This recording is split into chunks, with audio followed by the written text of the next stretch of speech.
Hello everyone, welcome to Shreyas LLB notes. आज हम पढ़ेंगे पेनोलॉजी में प्रिजन रिफॉर्म। अगर आप इस चैनल पर न्यू हैं तो चैनल को लाइक, शेयर और सब्सक्राइब करना ना भूलिए। तो चलिए स्टार्ट करते हैं प्रिजन रिफॉर्म। प्रिजन रिफॉर्म में हम इसका कंसेप्ट पढ़ेंगे। वर्क ऑफ के एफ रुस्तम जी पढ़ेंगे। के एफ रुस्तम जी जो थे एक पुलिस अधिकारी थे, उन्होंने इसके लिए क्या किया हम वो पढ़ेंगे। Two important committee on prison reform. Prison reform पे दो कमेटियाँ बनी थी, एक मुल्ला कमेटी, एक अय्यर कमेटी, हम उसके बारे में पढ़ेंगे। Steps taken to improve the condition of prison.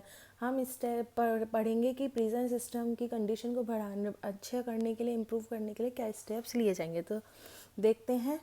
सबसे पहले the jail of most of the states of India are facing the following problems. Bharat के अधिकांश राज्यों की जेल इन निम्नलिखित समस्याओं का सामना कर रही है।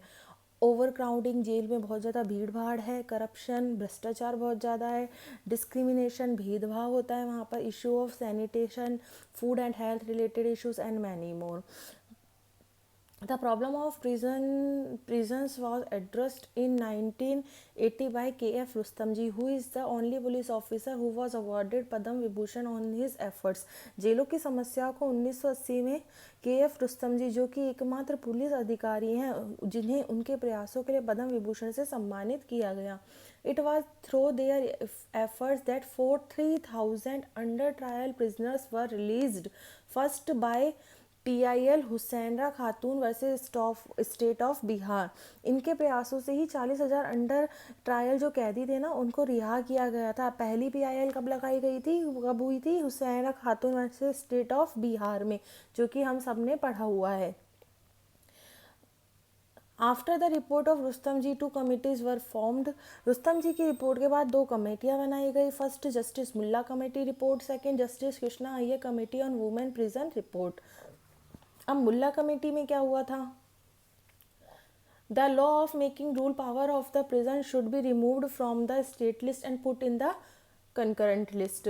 प्रिजन्स की जो law of making rule power है वो स्टेट लिस्ट से हटाकर संवर्ती जो होती है उसमें डालनी चाहिए। मतलब कि हमारे पास 3 काइंड ऑफ लिस्ट होता है, जैसे हम जानते हैं यूनियन, स्टेट और concurrent.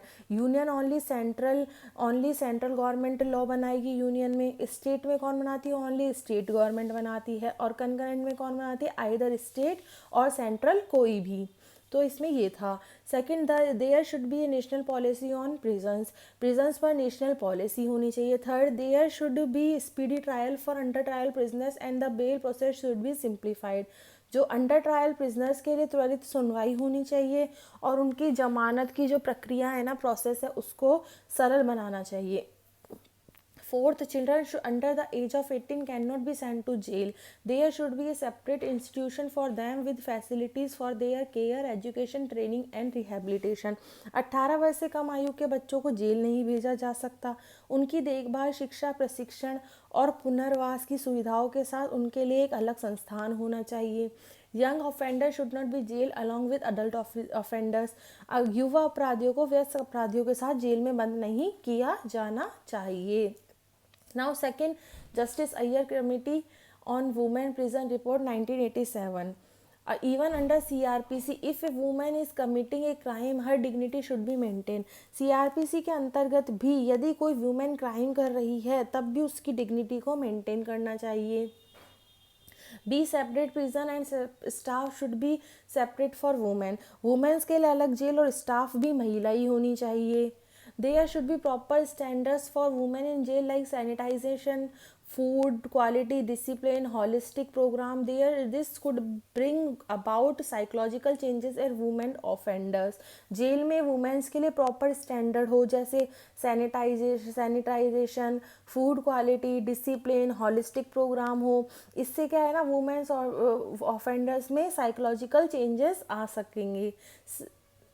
The government should provide free legal aid to all women prisoners, and women should be constantly introduced to their children so that their mental condition will be fine.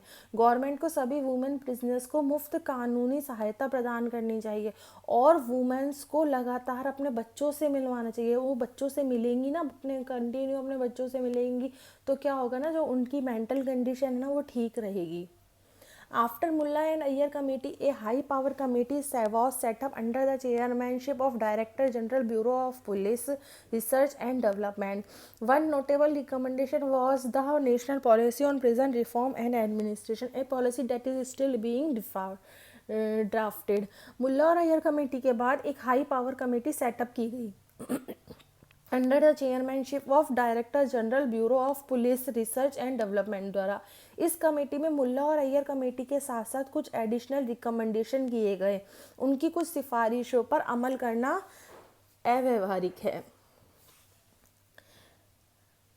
एक उल्लेखनीय सिफारिश भी थी jail सुधार और प्रशासन पर राष्ट्रीय नीति। यह नीति अभी भी मसौदा तैयार कर रही है। अब क्या आएगा, important policy of the drafting are following. Uniform law and prison manual related to prison, jail से संबंधित एक समान कानून और जेल नियमावली। and there should be a proper mechanism for the under trial prisoners, मतलब अंडर ट्रायल प्रिजनर्स के लिए एक प्रॉपर मैकेनिज्म होना चाहिए। The state shall improve the living condition shall and in each of the prisons and related institutions, राज्य प्रत्येक कारागार और संबद्ध संस्थाओं में रहने की स्थिति में सुधार करेगा। मोर modern policy building should be built in the country, जो हमारे देश है ना उसमें अधिक प्रिजन बिल्डिंग बनाई जानी चाहिए। After the Mulla and Iyer committee, some important steps were also taken under the prison reform. मुल्ला और अय्यर कमेटी के बाद प्रिजन रिफॉर्म के तहत कुछ इंपॉर्टेंट स्टेप्स भी लिए गए। For example the concept of open prison which is based on reform theory, जैसे कंसेप्ट ऑफ ओपन प्रिजन जो रिफॉर्म थ्योरी पर बेस्ड है। The open jail was found to be the substitute of the close prison where the prisoners can be grow to earn. Open jail को close jail का substitute पाया गया, जहाँ prisons को कमाने भी, प्रिजन्स जो होते हैं ना वो कमाने भी जा सकते हैं। A lot of attention is being paid to the form of rehabilitation. Rehabilitation के फॉर्म पर बहुत ज़्यादा ध्यान दिया जा रहा है। The reform of prisoners will be meaningful only if they do not do such a thing again after their release. Prisoners का रिफॉर्म तभी सार्थक होगा जब वे रिहा होने के बाद दोबारा ऐसा कुछ ना करें कि उनको दोबारा जेल में जाना पड़े, मतलब कि उन पे जो रिफॉर्म थ्योरी जो उनको सुधारने के लिए जो प्रयास किए जाते हैं वो कायम रहे और वो दोबारा जब जेल से बाहर जाते हैं तो समाज के प्रति या किसी के प्रति घृणा भाव से और कोई क्राइम ना करे, वो एकदम सुधरे हुए हों। Education is also provided to the prisoners in many jails. कई जेलों में प्रिजनर्स को एजुकेशन भी प्रोवाइड कराई जाती है।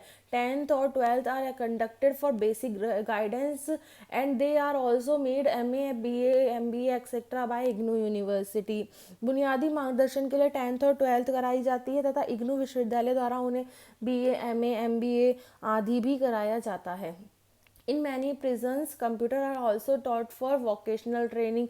कई जिलों में तो कंप्यूटर भी सिखाया जाता है व्यावसायिक प्रशिक्षण के लिए, मतलब कई जेल ऐसे होते हैं जहाँ पे कैदियों को वहाँ पर कैदियों को कंप्यूटर भी सिखाया जाता है।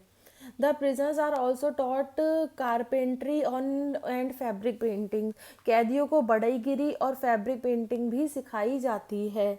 In many prisons women are empowered by teaching weaving toy making swing and embroidery. कई जेलों में बुनाई, खिलौना बनाना, सिलाई और कढ़ाई भी सिखाकर महिलाओं का सशक्तिकरण किया जाता है। मतलब कि है ना, जेलों में कैदियों को पढ़ाई, व्यवसाय, इनसे रिलेटेड चीज़ें सिखाई जाती है ताकि वो जेल से जब बाहर निकले रिहा होकर तो उनको एक कमाने का साधन प्राप्त हो सके, वो इस चीज़ में प्रशिक्षित हो जाएं और आके इन फ्यूचर जेल से बाहर निकलने के बाद अपना जो जीवन है वो इन कामों को करके पैसा कमा के अच्छी तरह बिताएं और दोबारा क्रिमिनल एक्टिविटीज़ में ना जाए। तो ये हमारा था प्रिजन रिफॉर्म।